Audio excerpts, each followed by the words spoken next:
Mercury is now retrograde in the sign of Pisces. And the last time we had this retrograde in Pisces, in the sign of Pisces, was in February 2020 into March 2020. And I'm sure you all have visceral feelings when I bring those dates up. There was a period of that was right before COVID. There was global confusion, dissolving of boundaries, misinformation, which are all shadow traits for this specific transit. But however, astrology is all about context, and the other planets were also doing things at that time that they're not doing now. I guess the main thing would be we had a Saturn-Pluto conjunction then, whereas now we just had a Saturn-Neptune conjunction. But in general, I would say this is a time of psychic deep cleaning. Mercury is in its fall in Pisces. Basically, that's not a bad thing. It just means that Mercury is uncomfortable in this sign because Pisces, Mercury is about delineation, categorization, and basically communicating facts. Whereas Pisces wants to merge, to feel, and blur the lines. And then when you add the retrograde motion to that, the energy turns intensely inward. So what I'm going to do in this video is talk about how to use this energy the best that you can. Like what things are advantageous right now.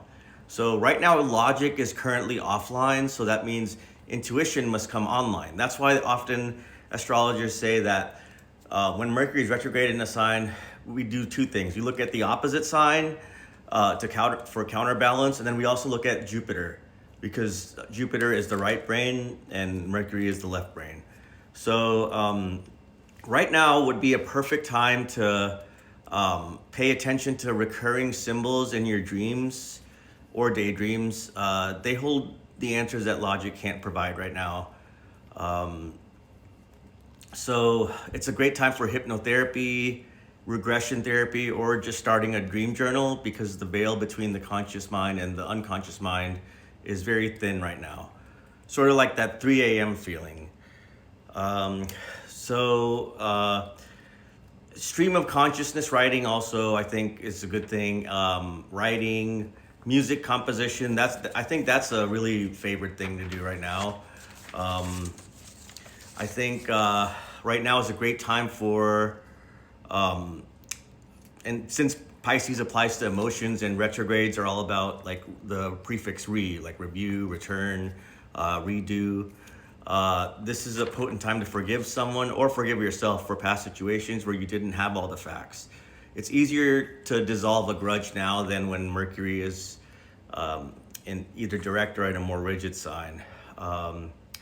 One thing is, I think often words will fail you now, so they'll come out wrong or be misinterpreted. So reliance on nonverbal cues, body language, and reading the room will get you further than a well-prepared speech will. So those are things that you could work on right now. I hope some of those things brought up things in your mind to pursue over the next few weeks. But here are some things that I would avoid. So ambiguous contracts, like the finalization of ambiguous contracts, since Pisces is the sign of the fog, if you have to sign a contract, be aware that there are likely hidden clauses or vague language that will cause issues later. So if you're promised something verbally, for example, make sure to get it in writing. But even when you get it in writing, expect the interpretation of those words to change later. I would avoid escapism as a coping mechanism, because Pisces does rule addiction and escapism, and during the retrograde, the desire to check out of reality is very high.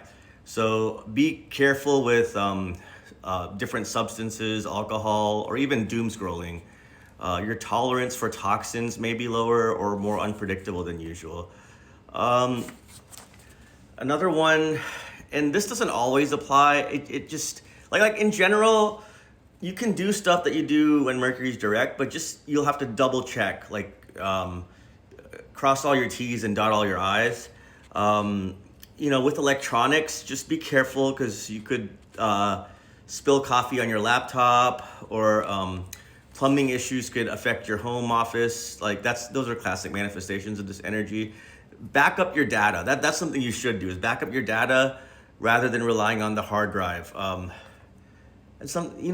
data is air, whereas your hard drive is earth. That's another thing to think about, but I'm not going to get into that too much here. But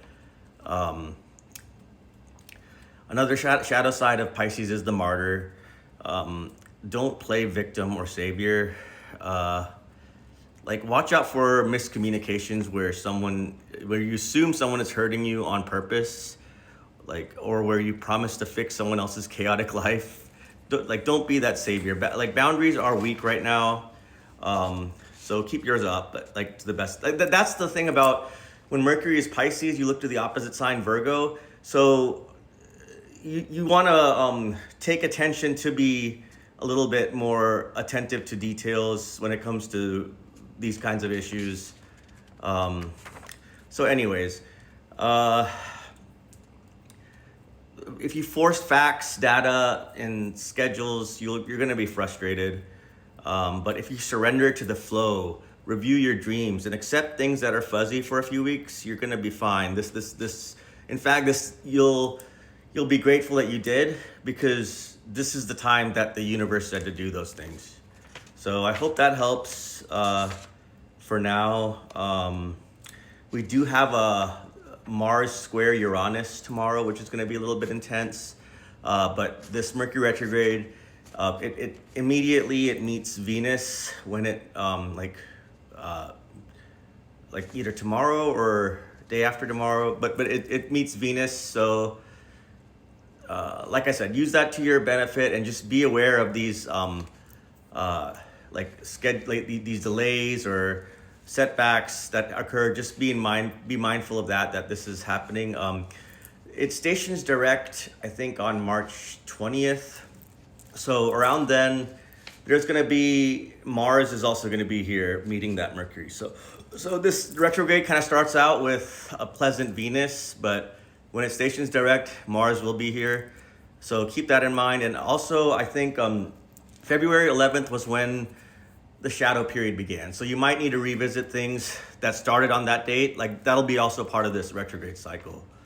So I hope this helps. And I also wrote a poem for my Substack. So make sure you're following me on there. And until next time, best of luck.